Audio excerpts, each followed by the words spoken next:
सबसे पहले जानते हैं कि जो लोग चलते फिरते नाम जप करते हैं उनकी जिंदगी में क्या क्या बदलाव आते हैं। पहला बदलाव, मन 70% तक शांत हो जाता है। माइंड की सबसे बड़ी समस्या है नॉइज, और नाम जप इस नॉइज को रिड्यूस करता है।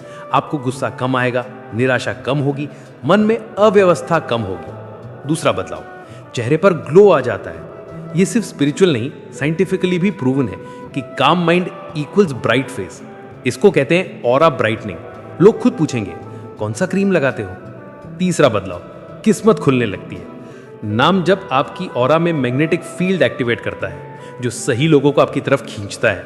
अपॉर्चुनिटी खुद आने लगती है। चौथा, नेगेटिविटी दूर हो जाती है। लो फ्रीक्वेंसी लोग, गलत कंपनी, झगड़े कराने वाले, मतलब के रिश्ते सब धीरे धीरे दूर हो जाते हैं। पांचवा बदलाव, नींद सुधर जाती है। ओवर थिंकिंग कम, माइंड काम, breathing slow, sleep automatically deep. छठा, आपकी इंट्यूशन बढ़ जाती है। नाम जब आपके सिक्स सेंस को शार्प करता है। आपको पहले ही समझ आने लगेगा किस काम में फायदा है, किस में नहीं। सात, कर्मा हल्का होता है। नाम जब कार्मिक बर्डन को डिसॉल्व कर देता है। रुके हुए काम बनने लगते हैं और आपको भगवान की उपस्थिति महसूस होने लगती है। यह सबसे सुंदर अनुभव है। एक इनर प्रोटेक्शन मिलती है, अकेलापन मिटता है, फियर खत्म हो जाती है। चलते फिरते नाम जाप का सही तरीका। नाम जाप का कोई कठोर नियम नहीं, बस 4 बातें ध्यान रखें। 1, सांस के साथ नाम जोड़ें, जैसे सांस भीतर तो ओम, सांस बाहर तो नमः शिवाय। 2, बिना होठ हिलाए, ये दिमाग के अंदर होना चाहिए। 3, जजमेंट मत करें, मन भटकता है तो भटकने दे, वापस ले आए। 4, इसे एक हैबिट बनाएं, जैसे चलते समय, ट्रैवल में, काम करते हुए, अकेले में, थकान में, बस नाम लेते रहें। 3 महीने में लाइफ में बदलाव आपको 100% दिखेगा, ये मेरी गारंटी है। हर इंसान की जिंदगी में एक समय ऐसा आता है जब दिल कहता है अब नहीं हो रहा, अब सहन नहीं होता, अब मन टूट रहा है। पता है ऐसे समय में लोग क्या करते हैं? कुछ रोते हैं, कुछ चुप हो जाते हैं, कुछ खुद को कमरे में बंद कर लेते हैं और कुछ गलत फैसले ले लेते हैं। लेकिन कुछ लोग होते हैं, बहुत ही कम, जो ऐसे वक्त में बस एक काम करते हैं, वो भगवान का सहारा लेते हैं। और यही लोग बच जाते हैं, क्योंकि जब इंसान टूटा होता है तब भगवान उसके सबसे करीब होता है। और नाम जब वो डोर है जो इंसान को भगवान से जोड़ देती है। आपने नोटिस किया होगा, जिसका दिल टूटे, जो अंदर से खाली हो, जो परेशान हो, वो सबसे तेजी से नाम जब पकड़ लेता है। क्यों? क्योंकि उस समय जिस शांति की तलाश होती है वो कोई इंसान नहीं दे सकता, वो सिर्फ भगवान का नाम देता है। और हाँ, अगर आप भगवान का नाम जप कर रहे हैं तो आप आपकी मर्जी से नहीं कर रहे। भगवान खुद चाहते हैं कि आप उनका नाम जपें। कोई भी इंसान भगवान का नाम नहीं जप सकता, तो आप बहुत लकी हैं कि आप भगवान का नाम जप रहे हैं। तो भगवान के नाम को अपने रोम रोम में बसा लो। अब मैं आपको बताता हूं कि नाम जप से पाप कैसे नष्ट होते हैं। पाप मतलब पनिशमेंट नहीं, पाप मतलब एनर्जी इम्बैलेंस। जब कोई बुरी आदत, बुरा काम, गलत सोच, गलत एनर्जी हमारे अंदर जमा होती है, वो पाप बनती है। नाम जप में एक फायर होती है, मंत्र अग्नि। ये हमारे अंदर जमा हुए गिल्ट, एंगर, जेलसी, डर, गलतियां, पास कार्मिक डस्ट, इन सबको धीरे धीरे जलाने लगती है। एक समय आता है जब इंसान खुद साफ महसूस करता है, जैसे कोई भारी बोझ उतर गया हो। इंसान का पूरा वाइब्रेशन बदल जाता है। उसकी वाइब इतनी प्योर हो जाती है कि लोग उसके आसपास रहना पसंद करते हैं। उसकी प्रेजेंस हीलिंग बन जाती है।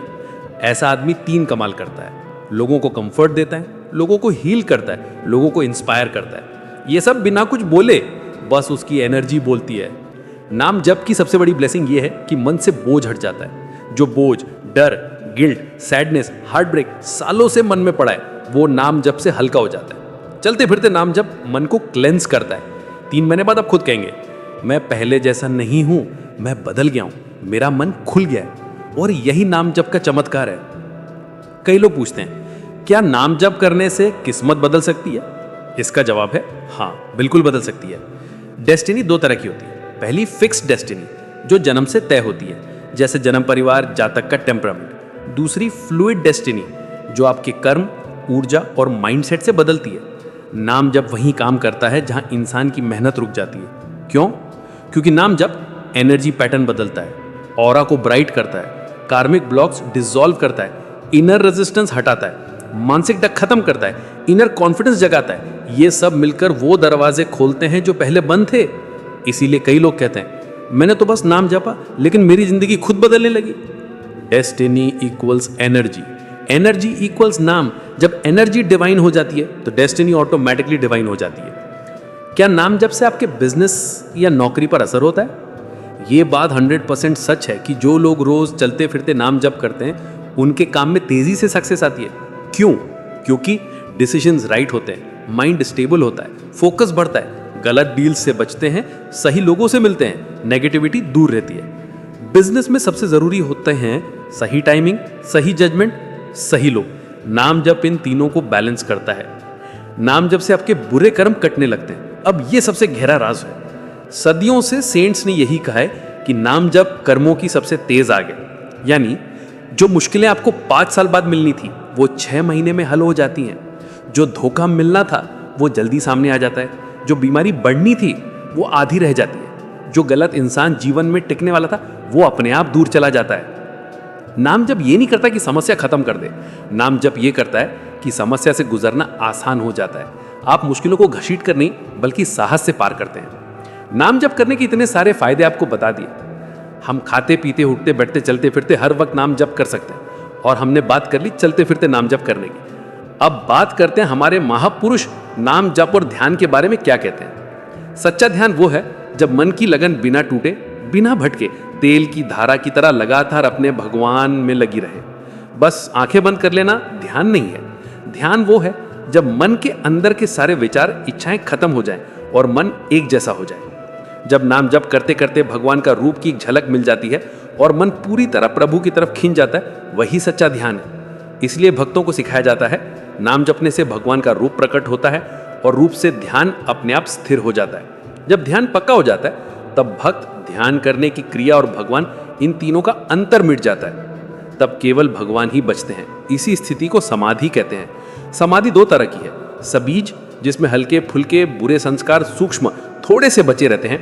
निर्बीज जिसमें केवल भगवान ही रहते हैं, बाकी सब कुछ पूरी तरह मिट जाता है। जीवन का सबसे बड़ा फायदा यही है कि इसी जन्म में राधा कृष्ण यानी श्याम श्यामा की निकटता मिल जाए। इसके लिए जरूरी है अच्छी संगत यानी सत्संग की बातें सुनना और उन पर मनन करके उन्हें दिल में बिठाना। भगवान का नाम जपना यानी नाम जप किसी भी हाल में ना छोड़ना। हमारे अंदर आलस बहुत है। हम मन और बुद्धि को बिना किसी रोक टोक के खुला छोड़ देते हैं और जब हम भजन साधना में ढीले पड़ते हैं तब लगता है ये रास्ता काम नहीं कर रहा। ऐसी हालत में मन दुनिया की तरफ भागने लगता है। यही हमारी सबसे बड़ी हार है। अगर ये दिव्य रास्ता छूट गया तो पता नहीं फिर कब किस जन्म में ये मौका मिलेगा। इसलिए हर पल बहुत सावधानी से जीना चाहिए। भगवान के रास्ते में थोड़ी सी भी रुकावट को स्वीकार नहीं करना चाहिए। भक्तों को चाहिए कि किसी भी तरह की ढिलाई ना आने दें।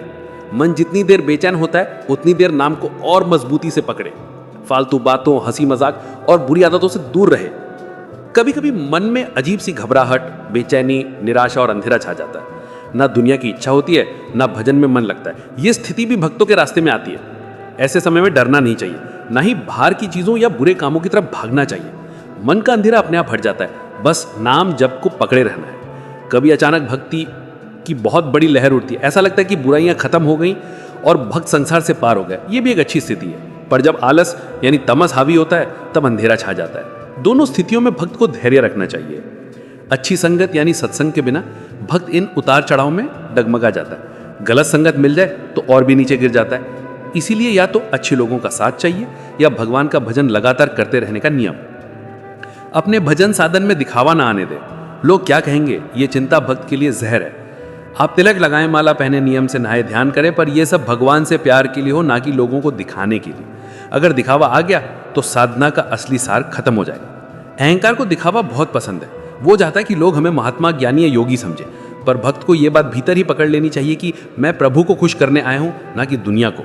अगर प्रभु खुश हो गए तो दुनिया अपने आप खुश हो जाएगी। जिन पर राम की कृपा होती है उन पर सबकी कृपा हो जाती है। जैसे अपनी भाषा ना समझने पर कोई कितना भी अपमान कर ले, हमें फर्क नहीं पड़ता, वैसे ही भक्त को चाहिए कि अपने अंदर झांके। अगर कोई घमंडी, पाखंडी, लालची या गुस्सैल कहे और भीतर शांति बनी रहे तो जान लो साधन सही है। अगर दिल में जलन उठे तो समझो कमी भीतर ही है। सच्चा भक्त वही है जो निंदा करने वाले को भी मुस्कुरा कर देख सके। जैसे जिसने अभी अभी पेट भर कर खाया हो और कोई कहे भूखे हो क्या, तो वो हंस देता है, पर जो सच में भूखा हो उसे ये बात चुभती है। इसी तरह जो सच में भगवान के रास्ते पर है उसे निंदा नहीं जलाती, क्योंकि उसके दिल में सत्य का मजबूत सहारा होता है। जीवन में अपने भजन साधन को बिना किसी डर, दिखावे और शर्म के निभाना चाहिए।